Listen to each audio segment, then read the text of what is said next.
Hello there! Hey, before we begin this review, would you guys be interested in signing some documentation that would say you have no interest in eating me?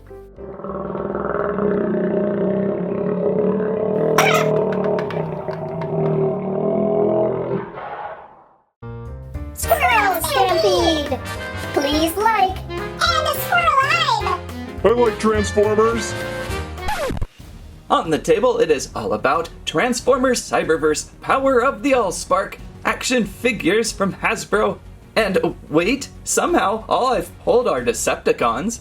How did that happen? We have Slipstream finally! Slipstream with a very prominent role in the first season of Cyberverse. Took a while to finally see in Transformers Action Attackers form. Also, a Sharkticon is here with Gnaw from one of my favorites, Transformers the movie, and designed looking pretty close. And over on the right we have Deadlock. I know very little about Deadlock. And somewhere backstage, Cheetor is running around. Yeah, Cheetor, a Beast Wars Transformer.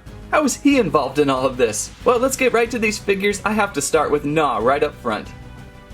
And it's Gnaw with Mace Mash. Gnaw, evil Decepticon. Function, vicious Sharkticon. Convert to activate, Mace Mash. 12 steps of transformation. Of course, now we must transform out of package.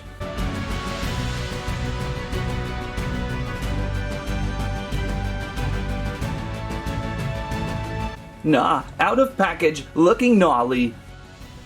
I don't know, from first glance, looking a little more complicated than previous Transformers Cyberverse figures. These figures usually can turn out very simplistic in form and function, but I'm seeing some good layering of articulation. We have nice ball-jointed shoulders and pivot elbows, rotation in the head, and the legs. It feels like there's some good movement in the hip with a ball joint, and a hinge on the knee joint. And stands really steady. Oh, and of course, the classic Sharkticon Mace weapon. Very nicely done on the robot mode. To get the Mace Mash action feature to function, I think we have to flip up this front jaw just a little bit to unhinge it from the torso. Now you can see we've got some rotational movement, and we'll go back over to his shark fin over here, and I think we just need to kind of press it in and out to ratchet. Yep. Let's raise these arms a little bit more. And there we go. Mace Mash. Quite the spinny ordeal.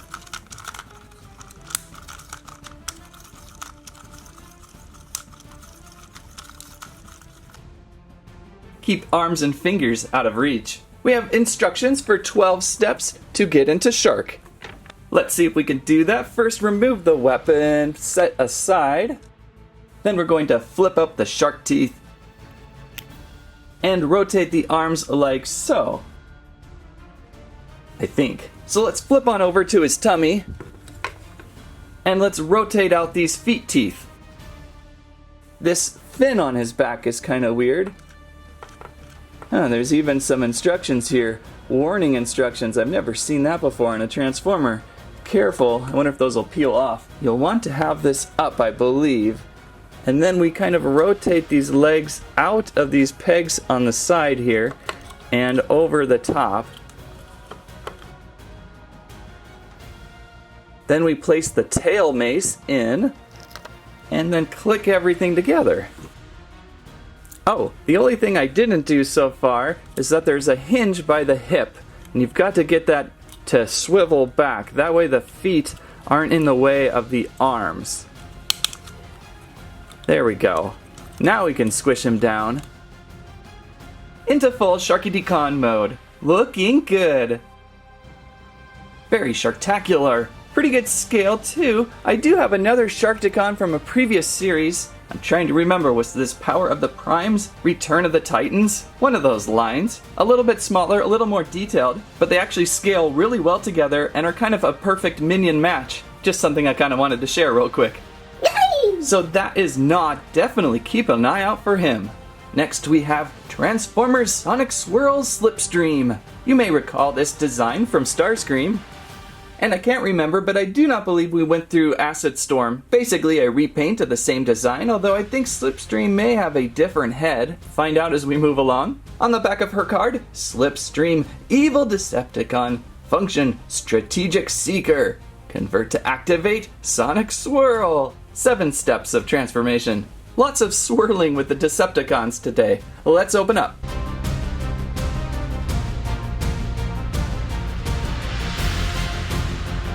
And a Slipstream out of box. Nice pants you got there, Slipstream. And of course, very reminiscent to Starscream. I am detecting a little difference in those heads. It might just be Slipstream's lipstick though. Everything else looks quite the same. Oops! That wasn't nice, Starscream. So if you recall, to activate the Sonic Swirl, simply take your Transformer and swirl her a few times around.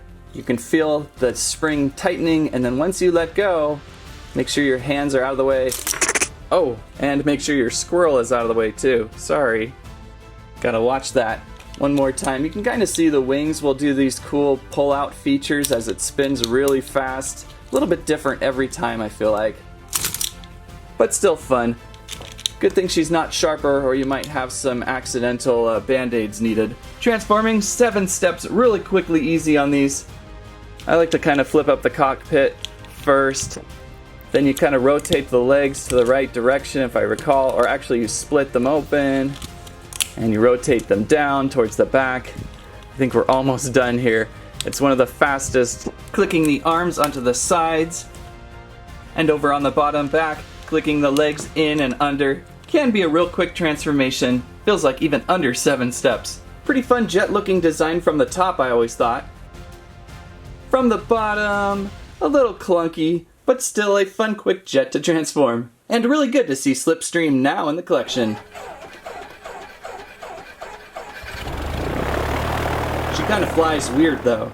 And next up we have Deadlock, which is just a little bit confusing on who and what Deadlock is. For Cyberverse, it's an alternate name of an Autobot I'm not going to say, I don't want to spoil anything, but the title Deadlock has been used various times throughout Transformers. On the back of the card, Deadlock, Evil Decepticon, Function, Ruthless Warrior, Convert to activate Sneak Strike, with 8 steps of transformation. Let's open up, see what we get.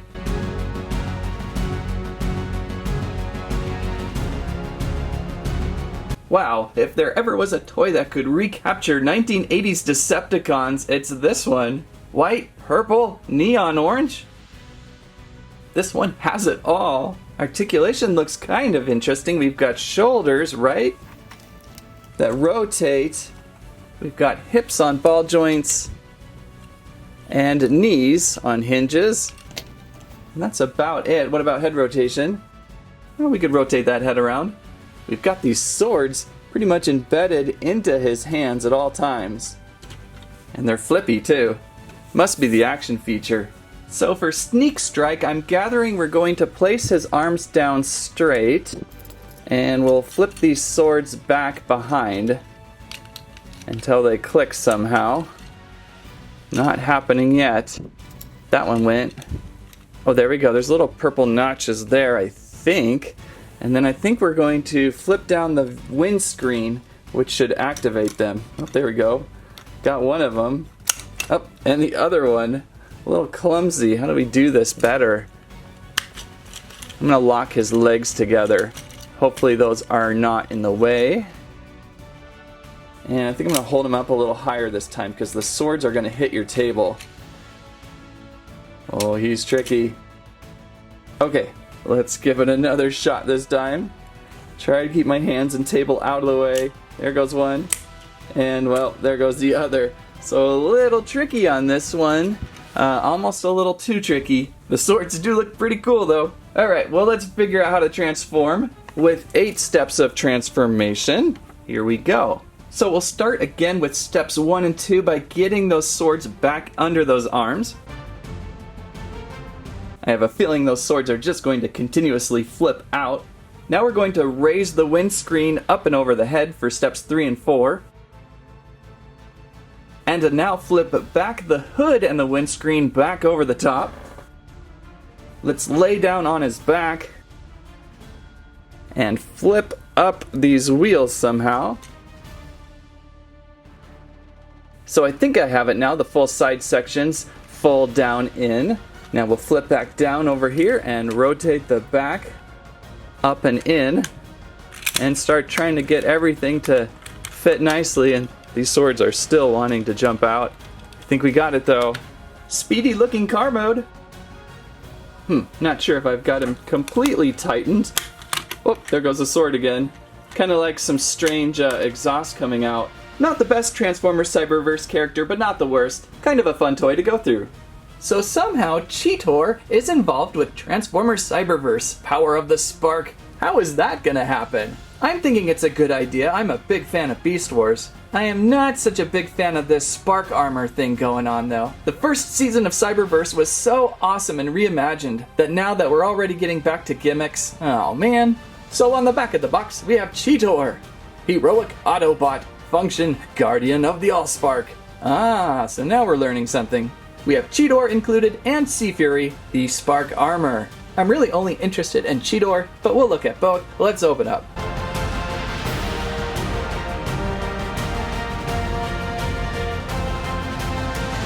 Out of the package we have Cheetor and Sea Fury. If I've called Cheetor Bumblebee yet, I can't believe I haven't.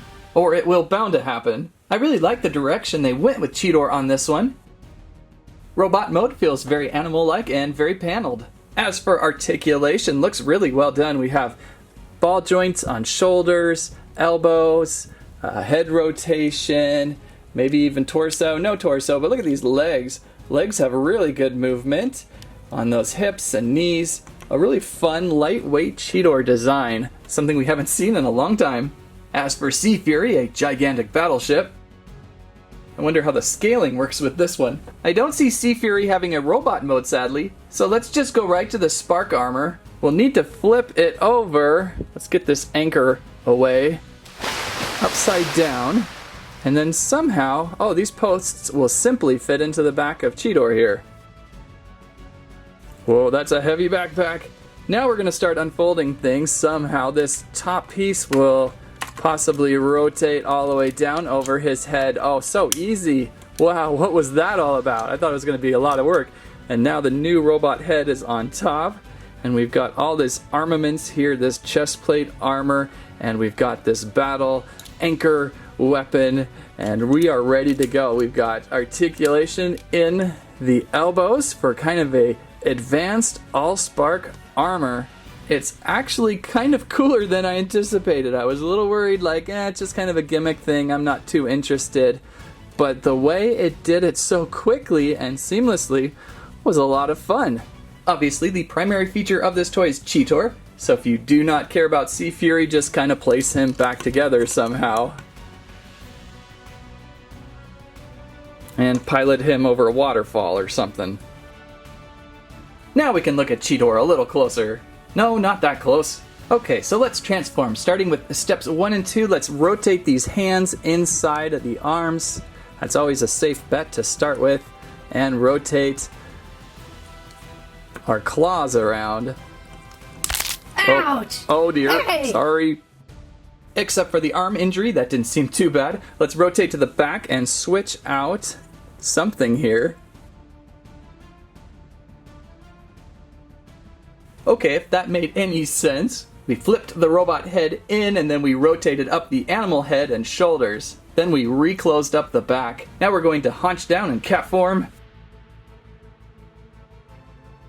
That's gotta be comfortable. And rotate the legs back down, hinging the knees in, but also flipping down the other knees. I always get confused on cats there. Are those knees, elbows? What are those? And then make sure Cheetor's head is up. And I think we got him. That was a remarkably clean and fun transformation. Oh, and one final step. Flip in those back heels. There we go. A kitty doesn't need that much stability. Looking good, Cheetor. And that is everything we saw today for Transformers Cyberverse Power of the Spark. Mostly awesome Decepticons, but then we threw in Cheetor as well. I really like how the Sharkticon Gnaw turned out. Slipstream if you're interested in the character, and Deadlock is kind of interesting too if you can get around his flipping swords gimmick. All of these found on store shelves fall 2019. Getting ready for an all-new season of Transformers Cyberverse. That's what I have to say about that.